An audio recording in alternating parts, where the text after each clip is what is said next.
Stalin. They backed Adolf Hitler. They backed Franklin Delano Roosevelt. And they are backing right now Barack Obama. The banking cartel had established a beachhead in 1913 through the Federal Reserve Act. In 1947, they set up a parallel shadow government through the National Security Act. From 47 on, the national security state began the long process of absorbing federal and state bureaucracies, while at the same time undermining the constitutional power of Congress and dominating the executive branch. By controlling the issuance of currency and credit, the private Federal Reserve was able to buy up most of the Fortune 500. And if a company wouldn't sell, the bankers would unleash federal regulators to run them out of business. Private central banks in Europe, the United States, and England took taxpayer money and loaned it at over 30% interest to third world nations. The bankers would then bribe the leaders of those countries not to pay back the loans. Their third world puppets would sign agreements stating that when the country defaulted, the banks would be given all the natural resources and infrastructure of the once sovereign lands. But worst of all, the countries would pledge future taxes paid by the people in perpetuity as profit to the private banks. By the year 2000, there were few nations that had not fallen to the designs of the money power. The globalists were now ready to start their final phase of world government takeover, the destruction of the Western nations' economies. To carry out their final takeover, they first removed banking regulations like the Glass-Steagall Act in the late 1990s. This allowed their front companies to issue unlimited credit to the world and to set up colossal Ponzi schemes, the likes of which the world had never seen. The scams were advertised by the controlled corporate media as completely legitimate. Because of the fantastic returns, private investors, corporations, state and local governments invested heavily. They had taken the bait, hook, line, and sinker. To destroy confidence, in late 2007, the bankers themselves began to badmouth the scams they had created. Next, the central bankers cut off the tsunami of fiat money that they had been using to pump up the bubble. When Congress and the public refused to write the finance oligarchs a blank check, the bankers began to engage in financial terrorism. They said that the world would go into another Great Depression unless their demands were met, further destroying confidence. The stock market instantly had its biggest one-day loss in history, but even that wasn't enough to force Congress to capitulate to the offshore banks. Senator Inhofe of Oklahoma and Congressman Brad Sherman of California, amongst others, told the world that the entire Congress had been threatened with martial law by the White House and the Treasury Department if they didn't pass the so-called banker bailout bill. The only way they can pass this bill is by creating and sustaining a panic atmosphere. That atmosphere is not justified. Many of us were told in private conversations that if we voted against this bill on Monday, that the sky would fall, the market would drop 2,000 or 3,000 points the first day, another couple thousand the second day, and a few members were even told that there would be martial law in America if we voted no. That's what I call fear-mongering. Unjustified. The final version of the bill was kept secret from the Congress until minutes before the vote on October 3, 2008. The Federal Reserve had promised total transparency, that every dime would be accounted for. To Democrats and Republicans who've opposed this plan, I say, step up to the plate.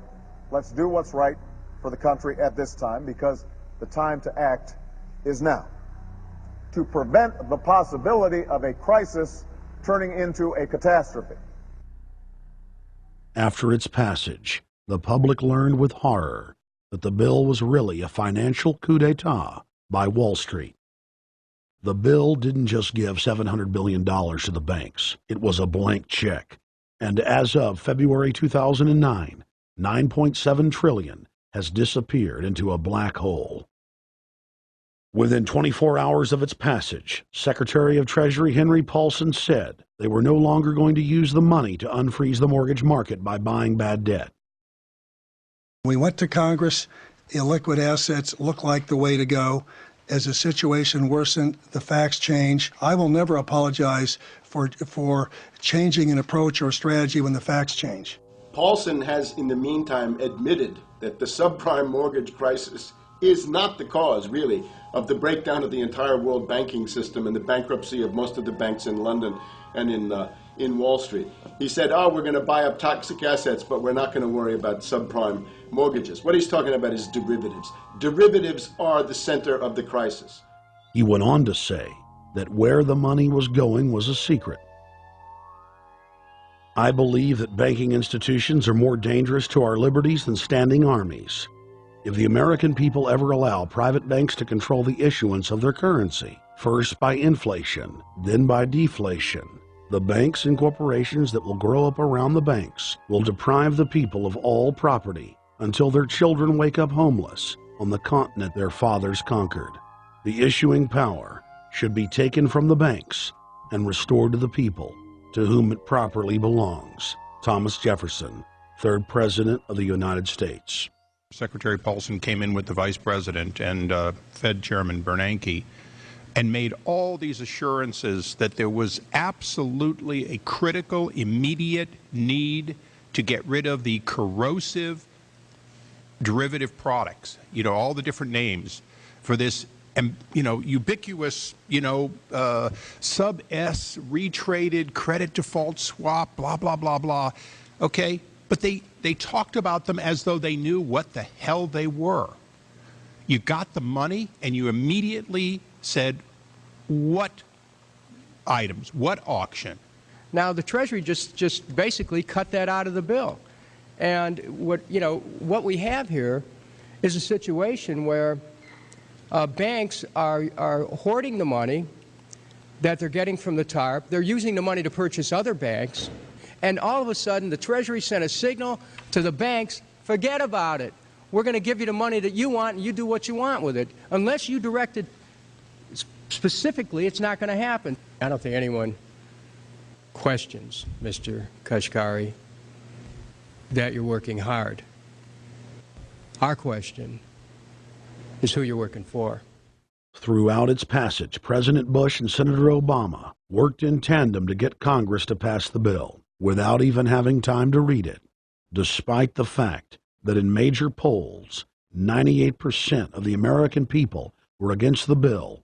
The leadership in both parties were for it. And I really want to commend Barack Obama, because as we were involved in this and that and different provisions of the bill to persuade people, he really gave them confidence that this was the right decision for the American people, even though it wasn't, in our view, a great bill for them to vote on. I want to take a particular moment to also thank an individual who's not here, and that is Barack Obama, who made numerous calls not only to all of us, but to members of our caucus, and helped us gather the votes on the Democratic side to pass this legislation. Bank heads then bragged to the press that they were hoarding the bailout money and using it to buy up smaller, healthy banks and insurance companies. Their plan was working like a charm. Next, the central bankers loaned the federal government back $787 billion of our own money at interest for President Obama's so-called stimulus package. And just like the banker bailout, Congress was given less than an hour to read the 1,070-page plus stimulus bill. Barack Obama, who had pledged on the campaign trail to wait 5 days before a bill could be voted on so that the Congress and the people could have a chance to read it, said that the stimulus was too important and it had to be passed before anybody could see it or read it, or the crisis would turn into a catastrophe. Doing little or nothing at all will result in even greater deficit